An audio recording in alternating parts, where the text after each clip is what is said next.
할렐루야. 온라인 연합 집회 온앤원에 나오신 여러분 한 분 한 분을 환영합니다. 온라인에서 한 마음으로 이 시간 우리가 주님 앞에 서기를 원합니다. 하나님께서 우리들을 너무도 사랑하셔서 침체되어 있는 자마다 이 시간을 통해 영적인 부흥과 각성할 기회를 주신 줄로 믿습니다. 말씀을 듣는 누구나 새 영을 주님이 부어주실 줄로 우리가 기대하며 우리 주님 앞에 찬양하며 나가겠습니다.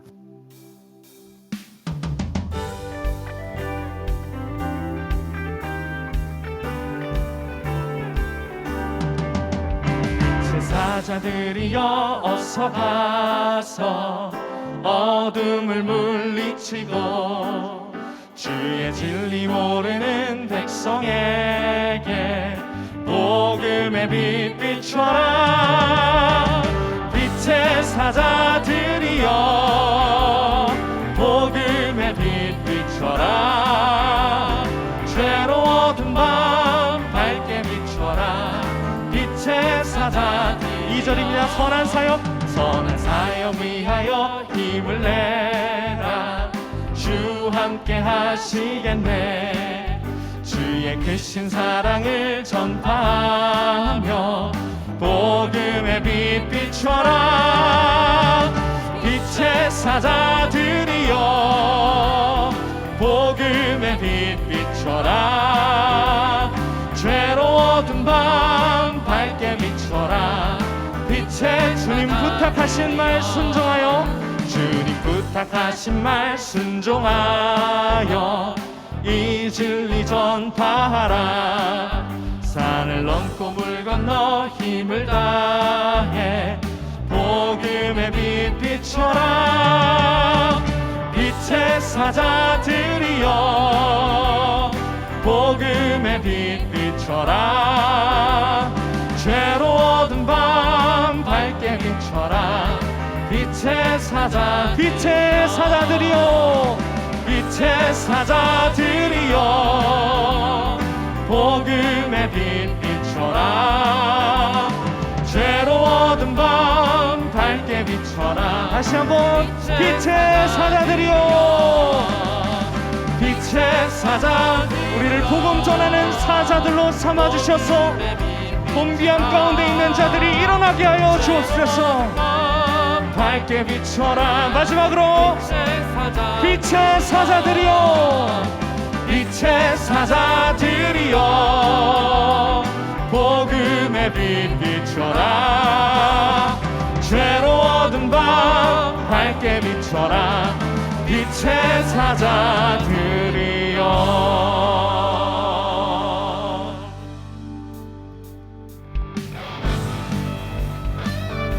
이 집회의 주제 말씀입니다. 내 영을 만민에게 부어주리니. 우리 이 말씀을 들으며 믿으며 이 시간 함께 찬양하겠습니다. 마지막 날에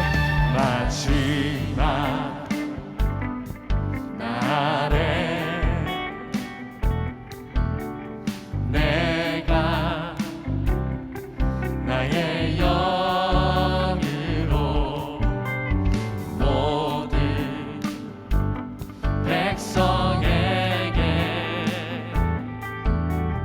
부어 주리라.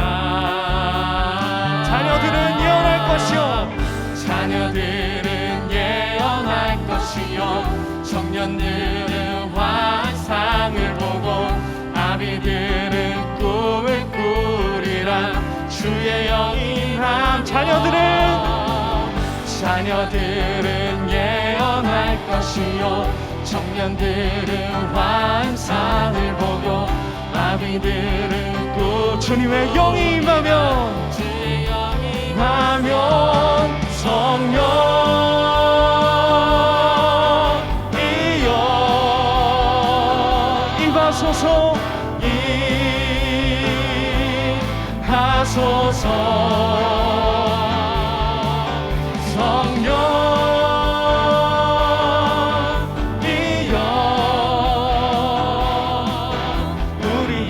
우리에게 임하소서.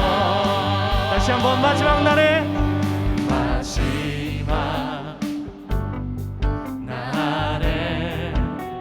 내가 나의 영으로 내가 나의 영 침체에 빠진 모든 자들에게 부어주리라.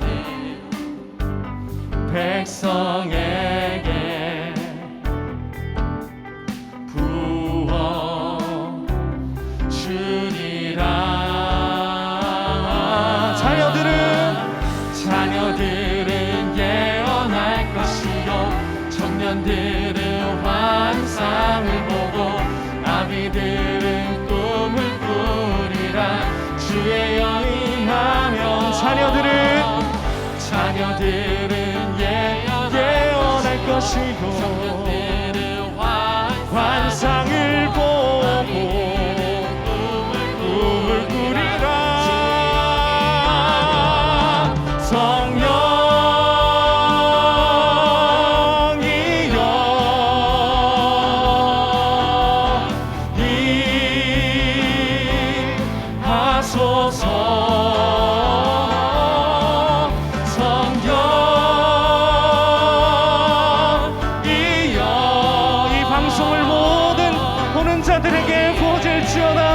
우리 마지막으로 다시 한번 성령이여 임하소서. 성령이여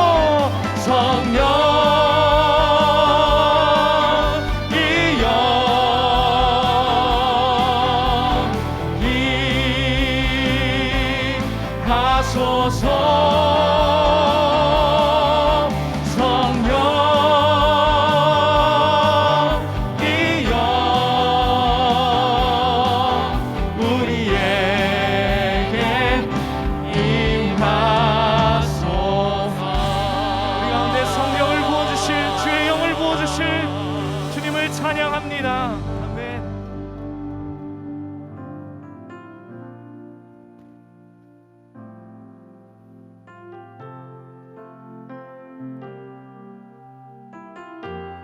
우리 가사를 생각하며 찬양합니다.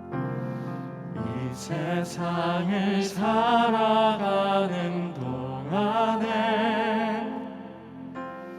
나의 힘을 의지할 수 없으니 기도하고 낙심하지 말 것을 주께서 참 소망이 되심이. 주의 길을 걸어가는 동안에 주의 길을 걸어가는 동안에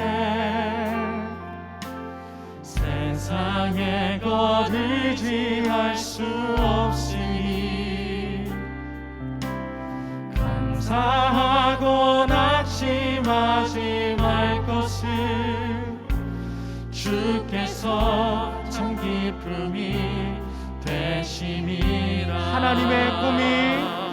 하나님의 꿈이 나의 비전이 되고 예수님의 성품이 나의 인격이 되고 성령님의 권능이 나의 능력이 되길 원하고 바라고 기도합니다. 하나님의 꿈이 나의 비전이 되고 예수님의 성품이 나의 인격이 되게 하여 주옵소서. 부족한 우리의 심령과 영혼에 주여 오늘 말씀하여 주셔서 주님의 것 삼아 주옵소서.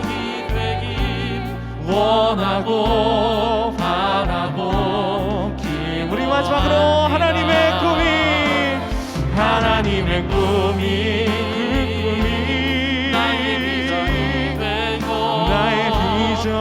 되고 나의 인격이 되고 성령님의 권능이 나의 능력이 되길. 우리 마지막으로 다시 한번 하나님의 꿈이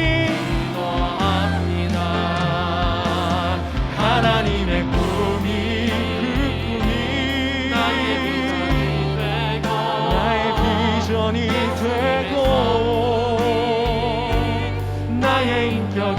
되고 성령님의 권능이 나의 능력이 되길 원하고 바라고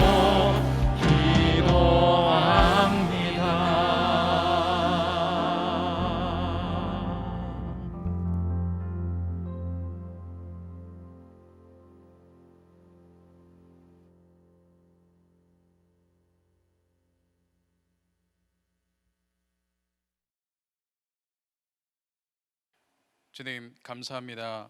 2000년 예수님을 이 땅에 보내셔서 죄인 되신 우리를 구원하시고 하나님의 자녀 삼아 주시니 감사합니다.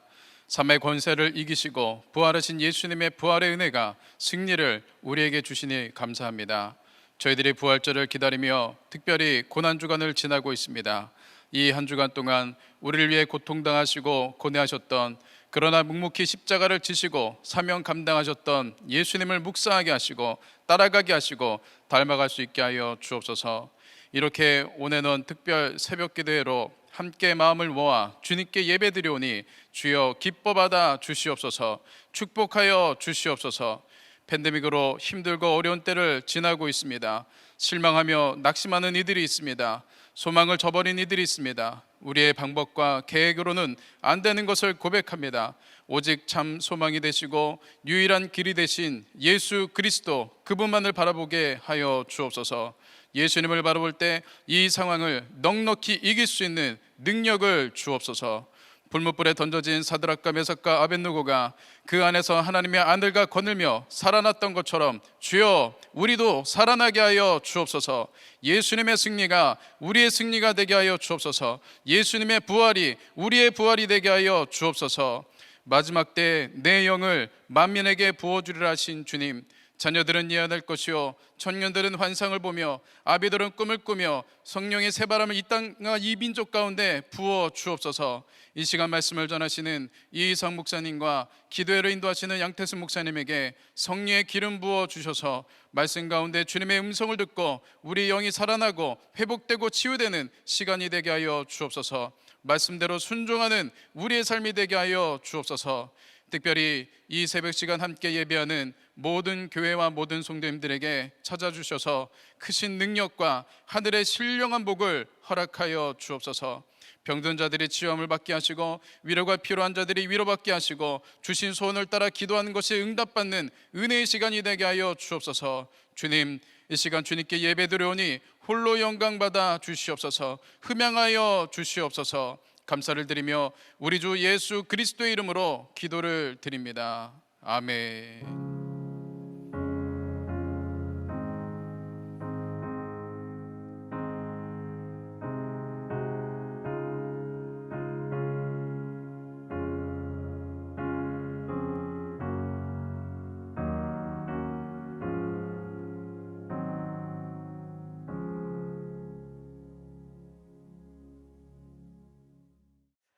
오늘 우리에게 주시는 하나님의 말씀은 요한복음 8장 2절부터 11절까지 말씀입니다. 아침에 다시 성전으로 들어오시니 백성이 다 나오는지라 앉으사 그들을 가르치시더니 서기관들과 바리새인들이 음행 중에 잡힌 여자를 끌고 와서 가운데 세우고 예수께 말하되 선생이여, 이 여자가 간음하다가 현장에서 잡혔나이다. 모세는 율법에 이러한 여자를 돌로 치라 명하였거니와 선생은 어떻게 말하겠나이까? 그들이 이렇게 말함은 고발할 조건을 얻고자 하여 예수를 시험함이러라. 예수께서 몸을 굽히사 손가락으로 땅에 쓰시니 그들이 묻기를 마지 아니하는지라. 이에 일어나 이르시되 너희 중에 죄 없는 자가 먼저 돌로 치라 하시고 다시 몸을 굽혀 손가락으로 땅에 쓰시니 그들이 이 말씀을 듣고 양심의 가책을 느껴 어른으로 시작하여 젊은이까지 하나씩 하나씩 나가고 오직 예수와 그 가운데 섰는 여자만 남았더라. 예수께서 일어나사 여자 외에 아무도 없는 것을 보시고 이르시되 여자여, 너를 고발하던 그들이 어디 있느냐? 너를 정죄한 자가 없느냐? 대답하되 주여, 없나이다. 예수께서 이르시되 나도 너를 정죄하지 아니하노니 가서 다시는 죄를 범하지 말라 하시니라. 아멘. 오늘 본문은 가늠하다 잡혀온 여인의 이야기입니다. 성경의 많은 이야기들 중에서도 손꼽을 만한 감동적인 이야기이죠. 그래서 기독교인이 아닌 사람들도 많은 사람들이 이 이야기를 알고 있습니다. 특별히 예수님께서 하신 말씀, 너희 중에 죄 없는 자가 먼저 돌로 치라.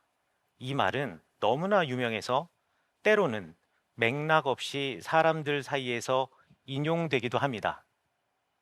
본문에서 예수님께서는요, 간음하다가 잡혀온 여인을 죽음의 문턱에서 구원해 주시고 그 여인을 정죄하지 않으면서 죄를 용서하시는 하나님의 자비를 보여주셨습니다.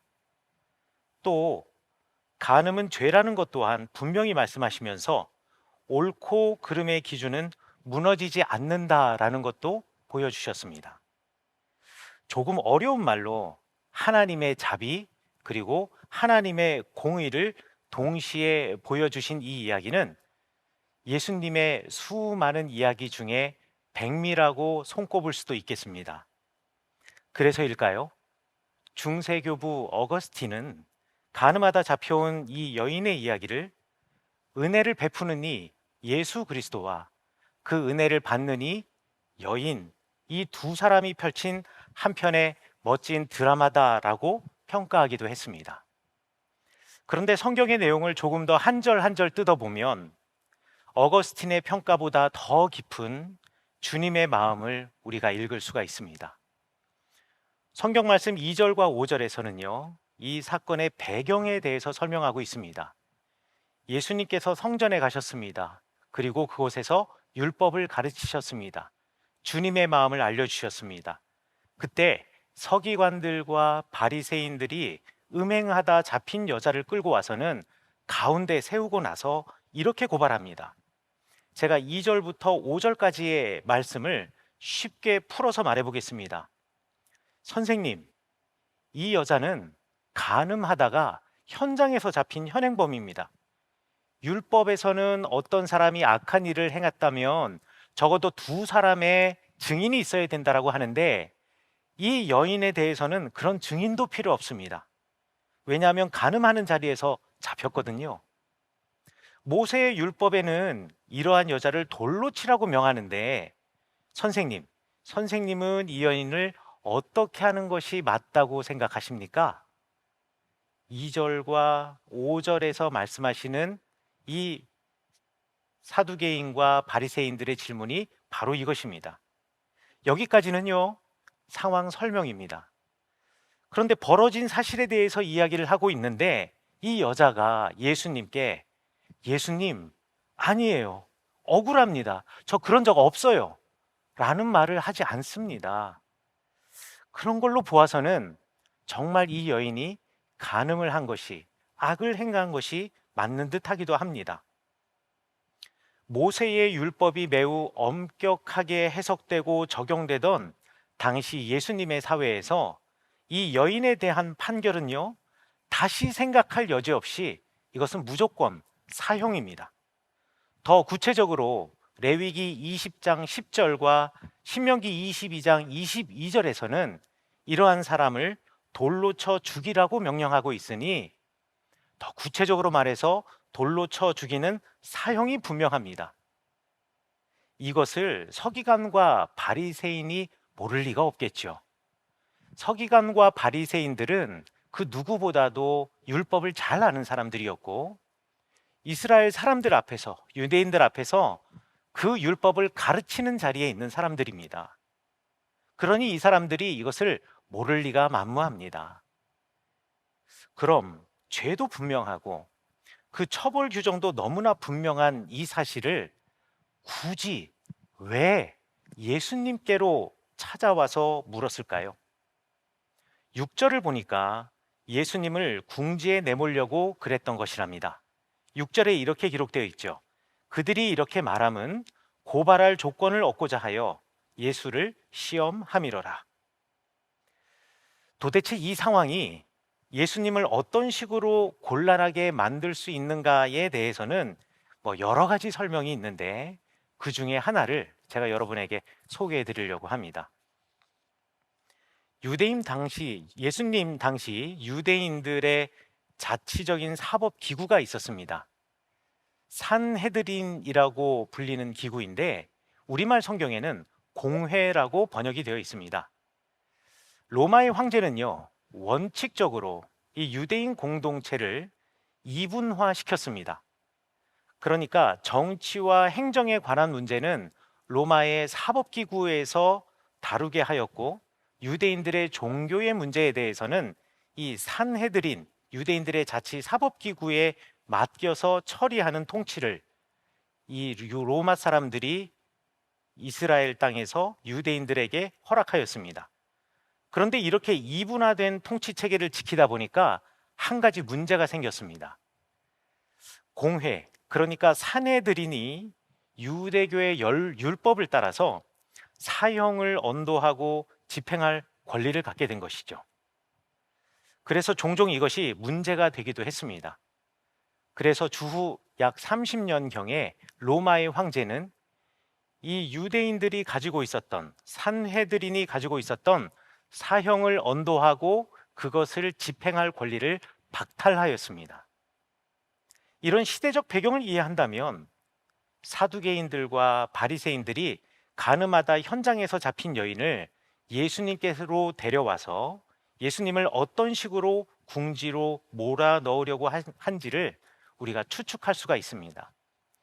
만약에 예수님께서 이 서기관과 바리새인들의 질문에 대해서 그래, 마땅히 율법에서는 돌로 쳐 죽이라고 하지 않았느냐 라고 대답하신다면 이 사람들이 이 여인을 정말 돌로 쳐 죽인 다음에 로마 당국이 이것을 문제 삼을 때 우리는 너희들에게 이렇게 사형을 언도할 권리를 주지 않았는데, 이미 박탈하였는데 왜 임의적으로 그렇게 했느냐 라며 추궁할 때 이렇게 대답할 수 있겠죠.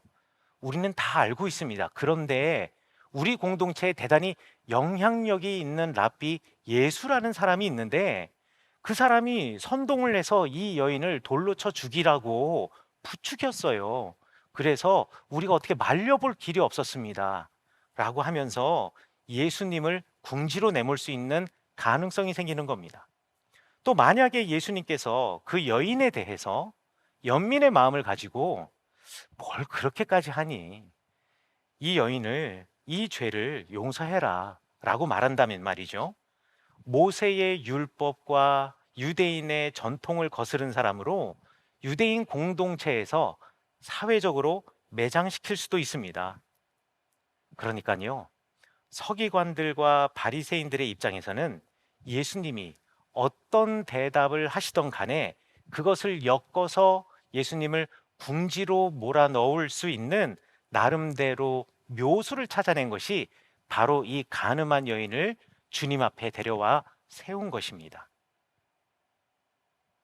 예수님께서는 서기관들과 바리새인들의 이 마음을 아셨습니다. 그리고 땅바닥에 무언가를 적으셨어요. 예수님께서 무엇을 적으셨는지에 대해서는 우리가 도무지 알 길이 없습니다. 요한복음이 기록해 놓지 않았기 때문에 딱히 이겁니다 라고 말할 수 있는 근거가 전혀 없습니다. 하지만 예수님과 서기관, 바리새인들 사이의 대화의 이 맥락을 보건대 바로 지금 이 상황을 판단하기 위해서 서기관과 바리새인들이 지금 들고 나온 그 율법, 레위기 20장 10절의 말씀과 신명기 22장 22절의 말씀을 쓰지 않으셨을까요? 그 내용은 이렇습니다. 누구든지 남의 아내와 간음하는 자, 곧 그의 이웃의 아내와 간음하는 자는 그 간부와 음부를 반드시 죽일지니라. 어떤 남자가 유부녀와 동침한 것이 드러나거든 그 동침한 남자와 그 여자를 둘 다 죽여 이스라엘 중에 악을 제할지니라. 여러분, 그런데 이 성경 말씀을 읽고 나시니까 뭔가 좀 이상한 거 느껴지지 않으십니까? 이 성경 말씀 읽고 다시 여러분 이 요한복음의 상황으로 돌아와 보자고요. 이 간음한 여인을 예수님 앞에 세우고 재판을 하고 있는 이 상황으로 다시 한번 돌아와 보면 뭔가 좀 이상합니다. 서기관들과 바리새인들은 율법을 잘 알고 있는 사람들이에요. 그런데 그들이 율법을 정말 잘 알고 그것을 제대로 적용하고 있다면 이 자리에 이 여인만 데리고 나오면 안 되는 겁니다. 분명히 율법에서는요, 그 남자도 데리고 나와야 한다. 그리고 그 남자도 죽여야 한다라고 이야기합니다. 그러니까 그 여인과 함께 있었던 그 남자도 지금 이 자리에 그 여인 옆에 서 있어야 한다라는 거죠. 그런데 남자는 쏙 빼놓고 여인만 데리고 온 겁니다. 남자를 왜 데리고 나오지 않았는지도 성경에 나와 있지 않기 때문에 이것이다 라고 제가 단언할 수는 없습니다. 그 남자가 유력한 사람이어서 손을 댈 수 없는 사람이었는지, 아니면 그 공동체에서 힘 있는 사람이어서 감히 그 사람의 이름을 입에 올릴 수가 없었던지, 아니면 너무나 잘 아는 이웃이어서 그냥 그 사람에게 대해서는 눈 감아주고 그냥 이 여인만 처벌하는 선에서 지금 이 상황을 끝내려고 하였는지 그 이유는 알 수 없습니다만, 적어도 분명한 것은 이들은 절반의 진실만을 갖고 나와서 예수님을 지금 시험하고자 하는 것입니다. 이들은 분명히 율법에 대한 열심과 열정을 갖고 있는 사람들이에요. 그러나 그들의 열심과 열정은요, 그 방향과 목적이 완전히 잘못됐습니다. 율법이 무엇일까요? 율법은 하나님의 백성으로서의 삶을 가르치고 또 그렇게 살게 하기 위해서 우리에게 주신 하나님의 가이드라인입니다. 안내선이죠. 하나님께서 우리에게 율법을 주신 목적은요, 우리가 하나님의 백성이 되게 하는 것입니다. 그리고 하나님의 백성답게 살게 하시려고 우리에게 율법을 주신 거예요. 하나님의 율법은 그러니까 우리를 살리려는 것이 목적이지 우리를 심판하고 죽이려고 하는 것이 아니라는 거죠. 하나님의 백성이라면요, 하나님을 사랑하기 때문에 하늘의 법을 지키며 살아가야 합니다. 그 법이 무엇이냐면 하나님을 사랑하고 내 이웃을 내 몸과 같이 사랑하는 것입니다. 유대인들은 그 구약 성경에 나와 있는 그 율법들을 613개로 구분하여서 그 율법을 열심히 지켜나갑니다. 하지만 이 율법을 한 문장으로 줄인다면 바로 이 말씀입니다. 하나님을 사랑하고 내 이웃을 내 몸과 같이 사랑하는 것. 하나님을 사랑하기 때문에 내 이웃을 내 몸과 같이 사랑하는 것. 하나님의 백성으로서 하나님이 말씀하신 삶을 살아간다면 이웃을, 사람을 사랑할 수밖에 없습니다. 선대할 수밖에 없습니다.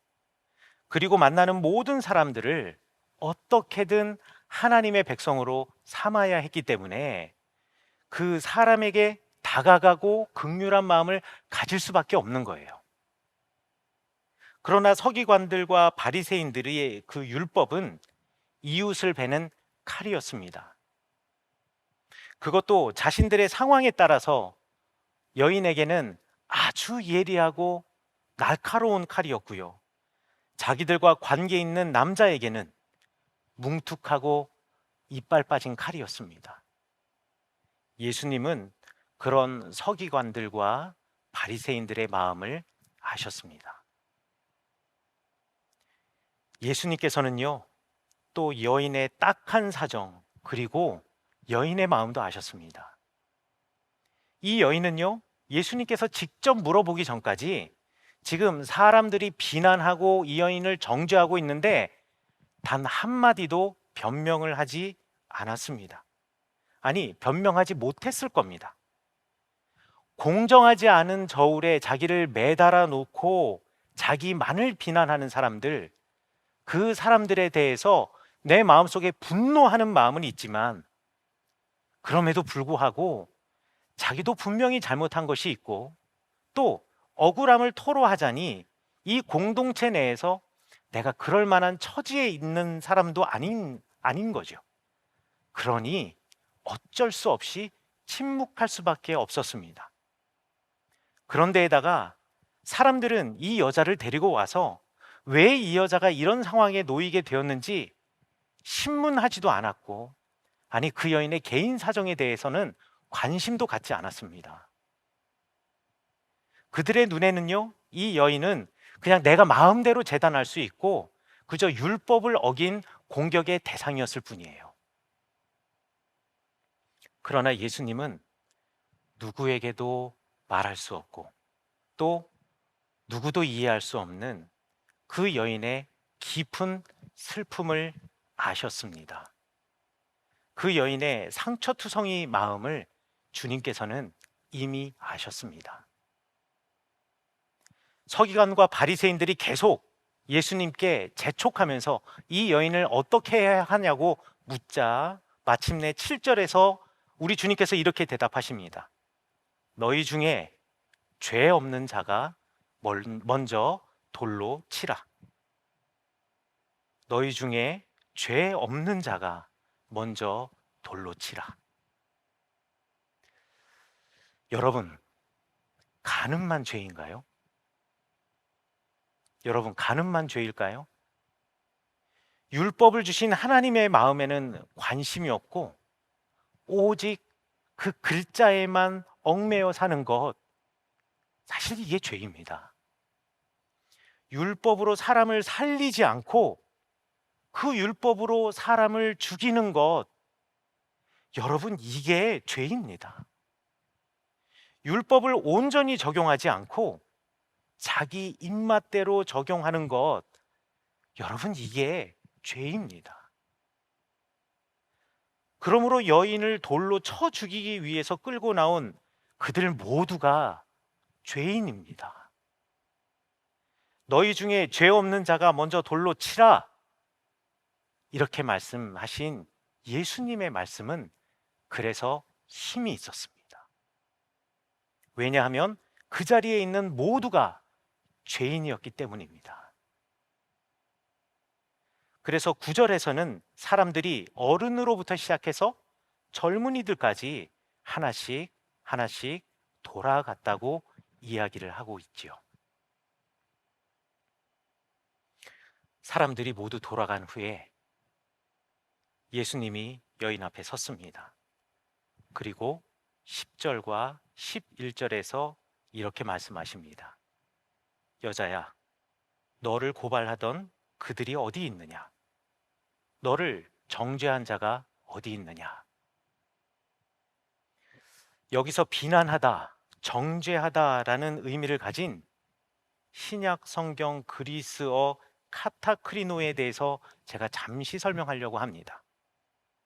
이 카타크리노라는 말은 아래로라는 의미의 카타라는 말과 그리고 판단하다, 평가하다라는 의미의 단어인 크리노라는 말이 서로 합쳐져서 만든 합성어입니다. 그러니까 우리말 성경에는 정죄하다라고 번역을 해 놓았는데 이 카타크리노라는 말을 어근에 비추어 쉽게 풀어서 설명하자면 이렇게 말할 수가 있습니다. 한 인간의 가치를 평가절하하다. 정죄한다라는 것이 바로 그런 뜻입니다. 그러므로 여자야, 너를 고발하던 그들이 어디 있느냐? 너를 정죄한 자가 어디 있느냐라는 말은 이렇게 풀어서 말할 수가 있습니다. 여자야, 율법을 들어서 너를 고발하던 이들이 어디 있느냐? 너의 인생을 살피고 이해하려는 긍휼한 마음 없이 그저 내 지금 모습을 보고 하나님이 창조하신 너, 하나님이 긍휼한 마음을 가지고 가장 소중하게 생각하는 너를 가치 없는 인간으로 평가하던 그 사람들 지금 어디 있느냐? 여자가 대답합니다. 주여, 없나이다. 그러자 예수님께서 11절에서 이렇게 말씀하셨습니다. 나도 너를 정죄하지 않겠다. 제가 이 예수님의 말씀 뒤에 있는 숨어 있는 주님의 마음을 이 성경 전체의 맥락에 비추어 다시 한번 펼쳐 읽어 보겠습니다. 주님께서 이렇게 말씀하십니다. 소중한 딸아, 나는 내 삶을 평가하지 않는다. 내가 어떤 모습으로 지금 이 자리에 서 있던 간에 너는 내 딸이다. 내가 너를 안다. 지금까지 이 모진 삶을 살면서 어떻게든 살아보겠노라고 몸부림치던 너를 내가 안다. 모진 세월 사느라고 정말 애썼다. 애썼다, 딸아. 주님의 이 말씀이 여인의 슬픔에 닿았습니다. 차마 누구에게도 하소연할 수 없었던 그 무거운 마음에 이 예수님의 말씀이 닿았습니다. 그리고 난 다음에 주님께서 말씀하시죠. 이제 다시 죄짓지 말아라. 예수님은 이 땅에 하나님의 마음을 보여주시기 위해 오셨습니다. 서기관과 바리새인들은 율법의 글자로만 사람들을 저울질했습니다. 너희들이 이래야 하고 저래야 하고 그래야 하나님이 받으시고 그래야 하나님이 인정해 주신다라고 가르쳐 주셨습니다. 그렇지만 서기관들과 바리새인들은 율법을 왜곡한 것입니다. 서기관과 바리새인들은 율법을 왜곡하여서 하나님을 마치 채찍과 몽둥이를 들고 율법을 어긴 사람들을 벌하시는 분이라고 가르친 셈이 되는 것입니다. 그리고 사람의 삶을 품고 이해하기보다는 그들은 사람들을 평가하고 판단하기에 바빴습니다. 정죄하려고 하였습니다. 그렇지만요, 하나님은 우리의 어떠함을 받으시는 것이 아니라 우리의 존재 그대로를 사랑하고 품으시는 분이십니다.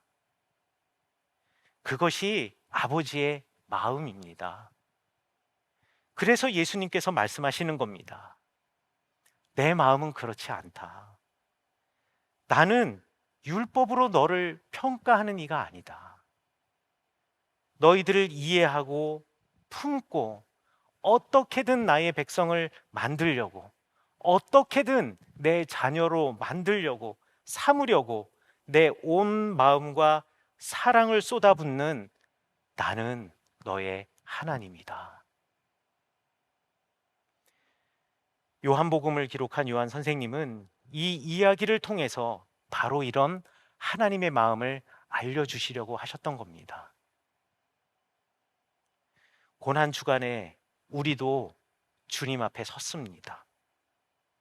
마치 간음하다 잡혀온 여인처럼 주님 앞에 죄인의 모습으로 섰습니다. 율법의 글자로는요, 우리는 회생 불가능한 사람입니다. 그러나 우리를 살리시는 율법, 그 율법을 주신 하나님의 마음은 죄인인 우리조차도 안아주시고 품어주시고 보다듬어주시고 이해하십니다. 우리는 그리스도 예수님을 따르는 제자이고 하나님 아버지의 마음을 품고 살아가는 그분의 자녀입니다. 그렇기 때문에 우리는 예수 그리스도의 생애를 뒤쫓아가야 합니다. 닮아가야 합니다. 우리도 그렇게 살아야 합니다. 그렇다면 말이죠, 여러분도 주님의 마음을 가지시고 여러분이 만나는 이들을 이해하고 사랑하고 또 그들을 주님의 백성으로 삼는 복음의 전도자가 되어야 합니다. 나를 안아주시고 품으시고 보다듬으시고 이해해 주신 주님께 감사하는 마음, 그 마음을 넘어서 받은 사랑 때문에 죄의 길에서 돌아서고 그리고 난 다음 예수 그리스도가 보여주신 안아주신 사랑, 품어주신 사랑, 보다듬어 주신 사랑, 이해해 주신 사랑, 그 사랑의 삶을 내가 만나는 이웃에게 그대로 돌려주면서 삶으로 예수님을 증거하셔야 합니다. 오늘 바로 이 날이, 그리고 이 주간이, 그리고 평생의 여러분의 삶이 가늠하다 잡혀온 여인처럼 주님으로부터 값없이 받은 은혜 때문에 내 삶을 바꾸고 바뀌어진 삶으로 예수 그리스도, 우리 예수님의 복음을 전하는 그 시작이 되시기를 간절히 축원합니다. 기도하시겠습니다. 주님, 오늘 말씀을 통하여 주님 마음 알게 하시니 감사합니다. 율법적으로 사람들을 평가했던 부끄러운 저의 삶을 되돌아봅니다. 부끄럽습니다. 저의 판단과 평가로 얼마나 많은 영혼들이 죽음의 문턱으로 내몰렸는지를 생각하니 죄인 중에 죄인이 바로 저임을 고백합니다. 이제 말씀을 통해서 저의 이 죄인된 모습을 보게 하셨으니 이제 주님께로 돌아가겠습니다. 주님, 이제 나의 삶을 온전히 주님께 맞추겠습니다. 평가하기보다는 이해하고 내가 만나는 모든 사람들을 공감하며 마음으로 끌어안겠습니다. 주님, 또한 말씀을 통해서 제가 가늠한 여인처럼 주님 앞에 섰음을 보게 하시니 감사합니다. 아무런 자격 없지만, 아니 오히려 늘 넘어지고 죄를 짓는 저이지만 그런 저를 지금까지 안아주시고 품으시며 보다듬고 이해해 주신 주님을 말씀을 통해 보게 하시니 감사드립니다. 우리를 그렇게 만나 주셨기에, 저를 그렇게 안아 주시고 품어 주셨기에 이제부터 저도 주님 따라 살겠습니다. 부족하고 항상 실수하는 우리와 늘 동행하시는 주님의 성령의 힘을 의지하며 살아가겠습니다.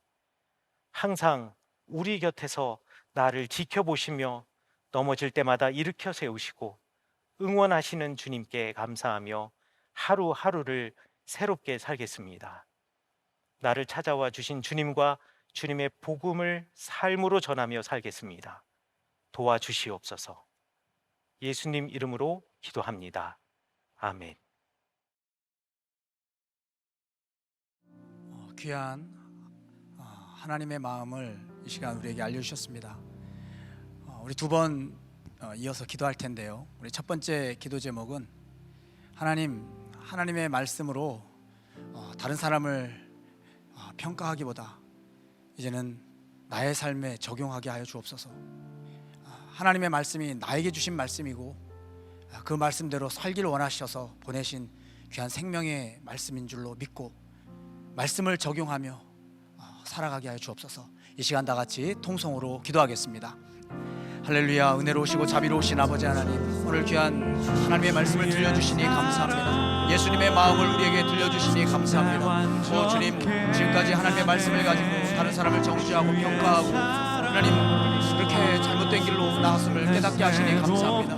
이 시간 주께서 성령으로 역사해 주셔서 이제 하나님의 말씀이 자외 날성같이 그 예리한 하나님의 말씀이 다른 사람을 지키는 것이 아니라 바로 내 자신을 향하여 하나님 사람이 위하여 주신 귀한 축복의 말씀임을 믿고 알아나가는 저희들이 되게 하여 주시옵소서. 주님 걸어가신 그 길을 우리도 따라가기를 원합니다. 그 말씀에 나를 맞추기를 원합니다. 그 말씀에 순종하기를 원합니다. 말씀이 육신이 되어 이 땅에 오신 예수님처럼 오늘도 하나님의 말씀을 그 십자가를 지고 등에 지고 주님을 따르는 그리스도의 제자가 되어질 수 있도록 역사하여 주시옵소서.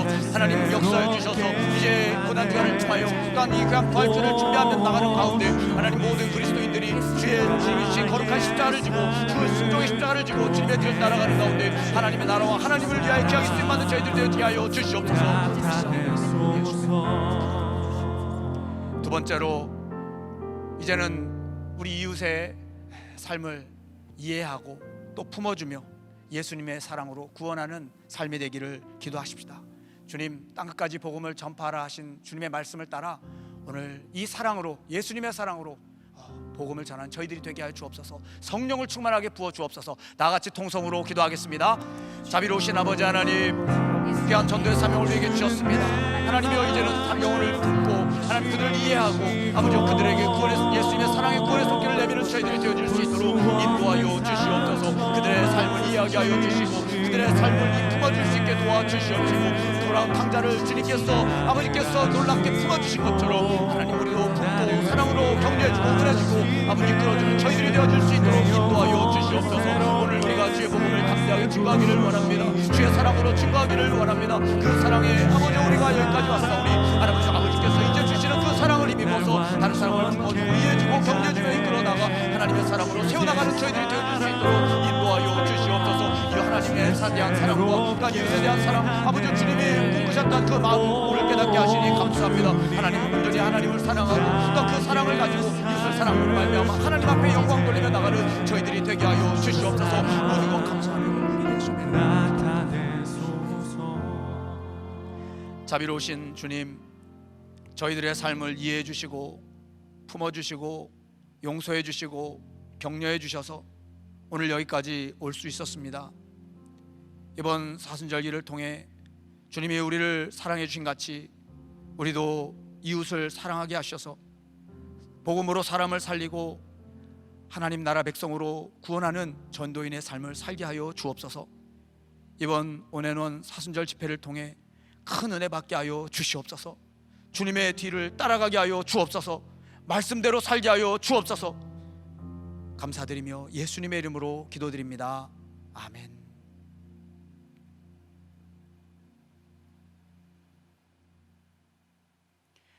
이제는 우리 주 예수 그리스도의 은혜와 하나님의 사랑과 성령의 교통하심이 오늘 마음 모아 주님을 바라본 주의 모든 성도들 위해 지금부터 영원토록 함께 하시기를 축원하옵나이다. 아멘.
주옵소서.